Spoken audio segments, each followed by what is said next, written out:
Papo Mais.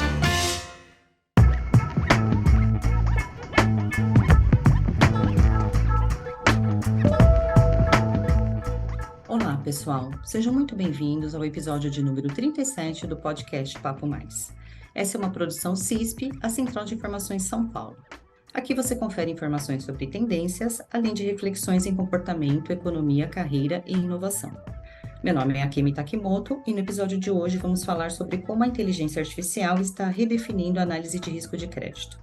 A aplicação deste recurso de alta tecnologia vem transformando operações em todos os setores da sociedade, e na área financeira não é diferente.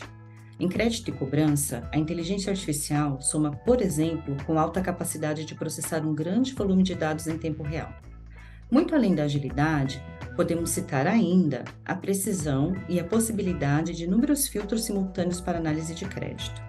O cenário é de transformação acelerada, com impactos relevantes para a gestão de risco de crédito. Para falar sobre esse assunto, convidamos Danilo Coelho, diretor de dados e analytics da CODE, empresa que atua com soluções para diminuir riscos de crédito e inadimplência a partir de técnicas de Big Data, inteligência artificial e de uma plataforma de alta tecnologia para análises. Danilo, muito obrigada por aceitar o convite. Seja muito bem-vindo ao podcast Papo Mais. Muito obrigado a vocês, agradeço o convite aí de falar desse assunto que eu sou apaixonado, que é o uso de dados e inteligência artificial.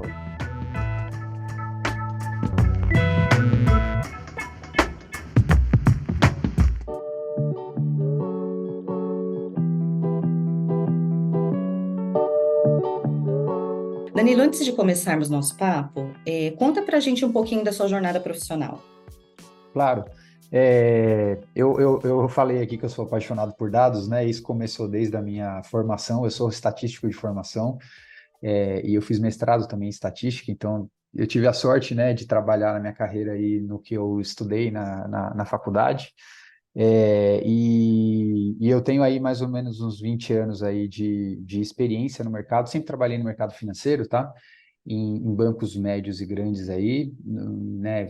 Citando alguns aí, Itaú, Bradesco, HSBC, BV, o Inter, né? Eu era diretor de crédito e cobrança no Banco Inter antes de ingressar agora na CODE, que é a empresa que eu trabalho hoje, que é uma empresa de inteligência de dados, né? E tem tudo a ver com com a nossa conversa aqui. Legal, Danilo. E a partir da sua experiência, o que você acha que a inteligência artificial representa para o setor de crédito? Bom, eu acho assim, quando a gente fala de inteligência artificial, né, eu estou colocando aqui como o estado da arte, né, do uso de dados. E a inteligência artificial hoje no setor financeiro, eu entendo que ainda é um diferencial competitivo. As empresas que atuam bem, com inteligência artificial, elas conseguem se diferenciar no mercado. Agora, eu vejo que num futuro breve, isso vai deixar de ser um diferencial competitivo para passar a ser uma questão de sobrevivência. Eu acredito que empresas que não consigam, né, se adaptar a esse mundo novo de tecnologia e inteligência artificial num curto espaço de tempo aí não vão conseguir sobreviver ao mercado competitivo que teremos, né, e escalável. Então, essa é um pouco a minha visão aí do uso da técnica hoje. Certo. E atualmente, quais são os principais recursos que a inteligência artificial tem sido aplicada e como eles funcionam na gestão de risco de crédito? Sim, falar um pouquinho então de risco de crédito, né? Na minha opinião aqui, Uhum. eu acho que eu queria separar um pouquinho alguns pilares e citar exemplos de como a inteligência artificial hoje está sendo usada, né? A primeira coisa que vem à mente quando a gente fala de risco de crédito é o fluxo de aprovação de crédito, quando eu decido quem eu devo aprovar e quem eu não devo, e também o valor, né? Eventualmente o Uhum. quanto eu devo emprestar. Eu acho que a inteligência analítica, vou chamar assim, vem sendo usada nesse campo e ela está bem madura no mercado. Quando a gente fala de geração de scores e uso de informação para decidir crédito, eu acho que isso está bem maduro no mercado. O que vem acontecendo mais, e aí falando um pouquinho de inteligência artificial, é como a gente consegue ampliar o campo de visão das variáveis que a gente usa. Então, quando a gente está falando do mundo digital, a gente começa a ter acesso a comportamento digital do cliente, não só digital, mas financeiro do cliente, quando a gente começa a analisar, né, um mundo de open banking, por exemplo, que você tem todo o comportamento de transação de conta corrente. Antigamente, o mercado de aprovação de crédito, ele era muito baseado em negativação, né? Então, o mercado Uhum. compartilha quem que está devendo, quem não está, e isso era uma foto de negativação. Hoje em dia, a gente consegue montar um filme inteiro da vida do cliente, e eu acho que a inteligência artificial vem ajudar a digerir, e isso em escala, né?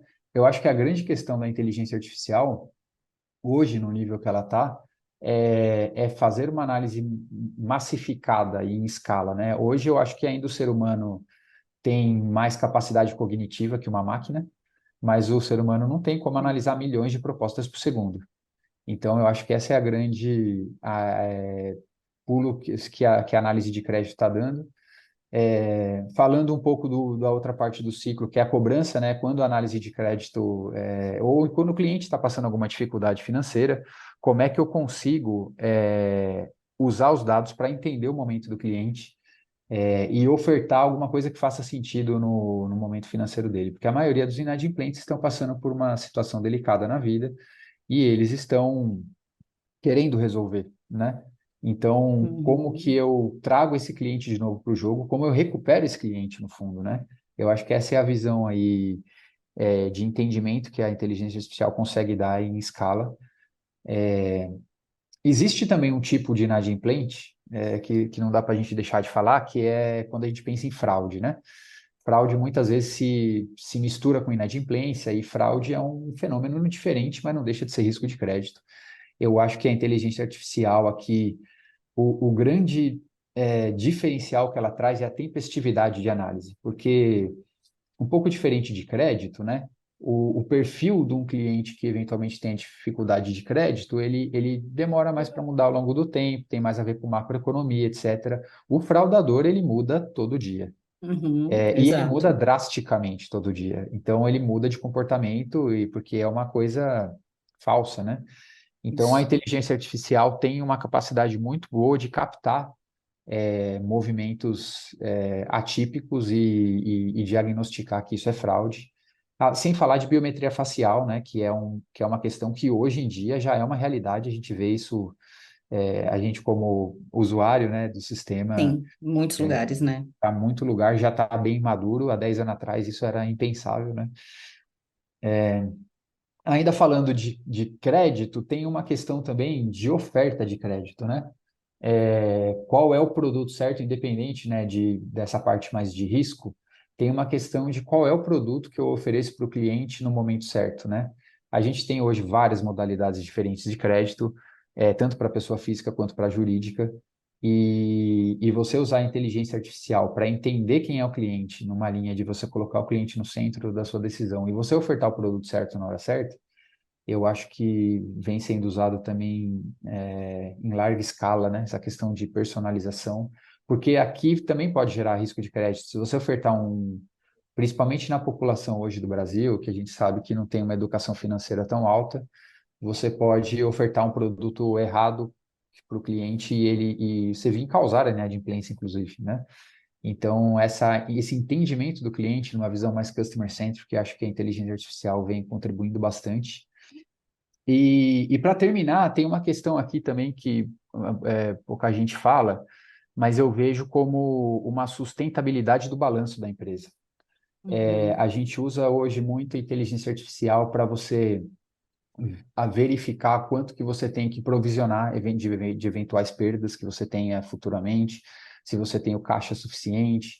Existem padrões aí de contabilidade hoje, conhecidos aí pelo IFRS, que eles são amplamente ancorados em metodologia estatística, e machine learning consegue ajudar muito como você captura cenários macroeconômicos e ciclos econômicos, e como você prepara a sua empresa de um ponto de vista de ter um balanço sustentável, né, para isso. Então, eu acho que, enfim, eu podia ficar falando aqui a tarde inteira a respeito disso, mas tem bastante aplicação, né? Sim, o machine learning é um assunto que eu ia entrar com você agora, você acabou de citar, mas a gente sabe que a inteligência artificial é uma realidade que apenas uma pequena parcela das empresas atuam com análise de risco de crédito, né? O que que você considera serem os principais desafios para a mudança desse quadro? Olha, eu acho que tem essa questão de ciência de dados e evolução da cultura de dados, né? A gente fala de inteligência artificial, mas como eu comentei no começo, inteligência artificial para mim é o topo da cadeia onde você está no nível de excelência quando você consegue usar a inteligência artificial em escala e de forma eficiente. Mas Uhum. tem uma jornada para chegar lá. E tem uma jornada que começa em você conseguir construir um ambiente de dados, você conseguir usar relatório de forma eficiente, depois você passa por um uso de ferramentas como Score ou Machine Learning, e aí você usa isso na sua gestão, você vê benefício disso, você tem que investir em tecnologia, né? O que eu vejo hoje de desafio é que tem muita gente que quer pular etapa nessa jornada e sair do mundo, assim, estou em relatório e quero ir para a inteligência artificial de uma vez, Uhum. e sem ter muita cultura ou muita tecnologia dentro da empresa preparada, tá? Então, eu acho que isso é um maior desafio, assim, que eu vejo que as empresas em geral têm que superar para chegar nesse estado aí de uso. Tá. Fala para a gente um pouquinho, então, sobre o Machine Learning, por favor. Assim, que contribuições que ela oferece para a tomada de decisão na concessão de crédito? O machine learning, como o nome diz aí, né, é quando você coloca uma máquina para aprender comportamentos, né? Uhum. Então, eu vejo que hoje em dia, e qual é a diferença para mim da inteligência artificial? A inteligência artificial tem mais a ver com a ação, quando uma máquina está tomando ação é, proativa, digamos assim, né? E o machine learning, Uhum. ele eventualmente ele está te indicando caminhos e isso, né? Eu acho que o machine learning hoje também é uma coisa que já está sendo usado em mais escala, eu vejo. Eu acho que a tecnologia hoje está acessível para fazer machine learning. Eu acho que tecnologia não é um gargalo. E eu acho que ela tá sendo muito usada para essa questão de personalização massificada.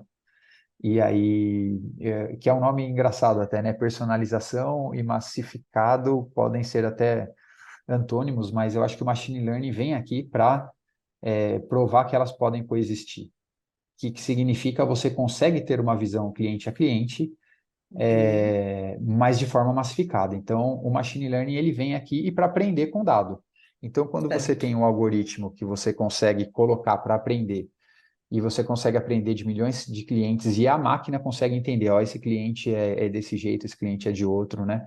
No passado a gente falava muito de segmentação, a gente agrupava os clientes em alguns segmentos, poucos segmentos. Hoje em dia, eu acho que essa personalização está ficando cada vez mais forte e tanto para uso em risco de crédito, como para oferta de crédito, como para esses exemplos que eu dei no começo, né? E Certo. também o machine learning é super relevante, eu acho que é diferente de outras coisas, para detectar mudanças de comportamento rápido. Foi o exemplo que eu dei em fraude. Então, e isso serve muito também para crédito, né? A gente acabou de passar uma pandemia, por exemplo, e tem algumas coisas que acontecem na economia ou regulatoriamente falando, por exemplo, o programa Desenrola agora, que está aparecendo, Uhum. são coisas que sistemicamente influenciam o comportamento das pessoas. E se você não tem Certo. um processo de machine learning para você entender o que está mudando, você pode ficar com uma ferramenta desatualizada e que já não está mais correspondendo à realidade. Então, eu acho que esse aí que é a grande questão aí do machine learning. Certo. E, Danilo, os profissionais de crédito, além da atualização profissional para acompanhar a transformação digital, o que que você acha necessário para melhorar a performance na atuação junto à inteligência artificial? Legal. Bom, eu vou quebrar aqui em alguns pilares, tá? Eu acho que tem um pilar de tecnologia, que quando você fala de inteligência artificial, a tecnologia é um viabilizador de você conseguir fazer. Sem tecnologia, você não consegue. Mas, ao meu ver, tecnologia não é um gargalo. Hoje a tecnologia está disponível e cada vez mais ela estará disponível de forma barata. Então, eu não vejo que tecnologia vai ser, e vai ser uma questão de impeditivo de crescimento, né? De desafio, Hum. mas ele é necessário. Tem outro pilar que é o acesso ao dado propriamente dito, né? Sem dado você não faz inteligência artificial. O dado, a minha visão é o seguinte, a gente está, como sociedade, aí, aprendendo um pouco o que pode e o que não pode fazer com o dado, né? Então, a gente se pergunta muito em relação ao uso consciente do dado, onde a privacidade de dados entra nisso, e o que eu posso ou não posso fazer. Então, na minha visão, a gente vem amadurecendo muito, o regulador, né, e está investindo em regulamentar isso, e ele está, por exemplo, tem a LGPD, que é a Lei Geral de Proteção a Dados, que veio para dar uma asfaltada nesse caminho, tem o próprio Open Banking, no que tange a fraude, tem a Resolução 6, que o Bacen também está obrigando as instituições financeiras a compartilharem dados de fraude. Então, eu vejo uma iniciativa do governo de asfaltar o caminho para que, Uhum. como o caminho, se o caminho ficar mais seguro e mais claro para todo mundo, ele quer potencializar o uso de dado, porque é uma coisa que a gente entende que é bom para a sociedade como um todo e obviamente, para as empresas e para a sociedade se desenvolver, ela vai precisar muito de uso de dados. Eu vejo esse movimento.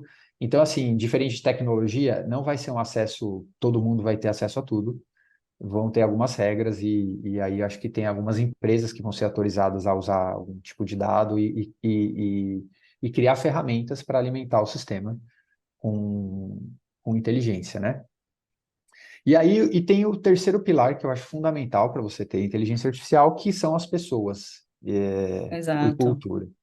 Então, e aqui eu acho que na sua pergunta do principal desafio, eu vejo que hoje o capital humano das três dimensões é o maior gargalo, assim. Eu acho que a gente, como sociedade, tem que pensar muito em como eu formo as pessoas para esse mundo novo, como é que eu coloco elas para mexer com dados e ferramenta de dados.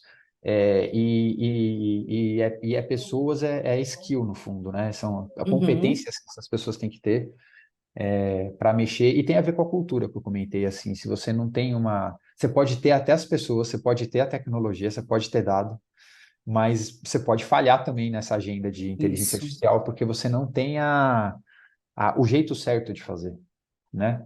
Então, minha visão é essa daí. A sensação que a gente tem é que, embora seja tudo muito novo, mas que a nossa vida não consegue mais seguir sem a inteligência artificial, né? Parece que está tudo já meio que contribuindo para isso, né? Vai inserindo É. isso. E ela já está tão presente na nossa vida, às vezes a gente nem percebe, mas ela está na rede social, ela está quando você Uhum. assiste um programa no seu streaming na TV, ela está em chatbot de atendimento, e ela está amadurecendo, né? Exato. E Uhum. amadurecendo muito rápido. Isso mesmo.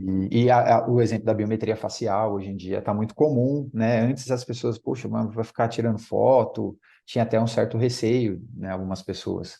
Hoje em dia se tornou normal e todo mundo entende por quê e para que serve. Isso, E exatamente. tem a ver com essa amadurecimento, né, da sociedade como um todo e usar cada vez mais, que eu acho que é um caminho sem volta. Esse. Exatamente, é um caminho sem volta. Danilo, nós estamos chegando ao final do nosso papo. Conta para a gente um pouco do trabalho da COD, com as tecnologias, o que mitiga o risco de crédito na COD. A Quad é uma empresa, né, de inteligência de dados, e tecnologia, né, a gente se denomina data tech, Uhum, e a gente está intrinsecamente ligado nesse mundo de como que eu uso dados em escala para beneficiar a sociedade e as empresas, né? Como eu comentei aqui na pergunta anterior no Pilar Dados, a gente, como Quad, temos licença de birô de crédito, né? Então a gente tem acesso a informações que só os birôs podem ter, por uma questão de confidencialidade, privacidade, etc. E a uhum, gente consegue usar esses dados, criar uma solução para fazer uma análise de crédito melhor, para quem aprova, quem não aprova, o quanto eu dou de aprovação ou não, para mitigar fraude, para melhorar a recuperação de crédito e para ofertar um produto melhor, né? uhum. Eu acho que esse é a essência do POD E tem outras coisas, né? Por exemplo, que a gente começa a vislumbrar de como que eu começo a combinar dado de outras eventuais parcerias que tenham aí no mercado e como que a gente potencializa essa soma de dados, né? A gente quer fazer um mais um dá 100 e não só Uhum, 3. sim, Então é um pouco isso. legal.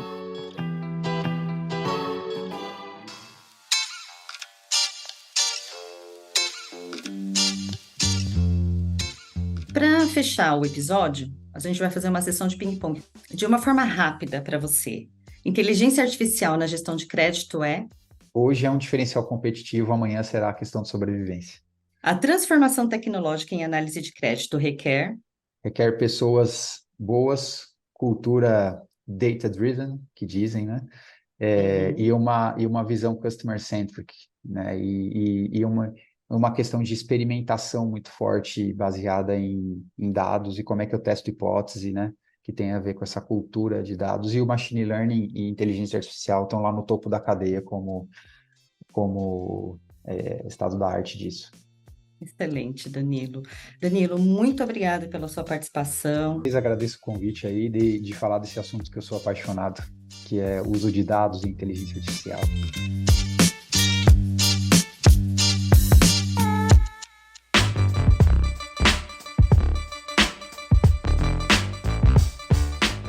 Encerramos aqui mais um episódio do nosso podcast Papo Mais. Se você curtiu, inscreva-se em nosso canal no YouTube ou siga nossos perfis nas plataformas Spotify e Google Podcasts para acompanhar novos episódios e conferir todos os anteriores.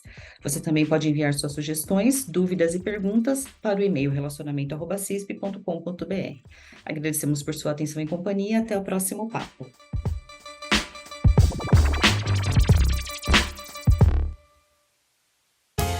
Você ouviu Papo Mais, podcast da CISP.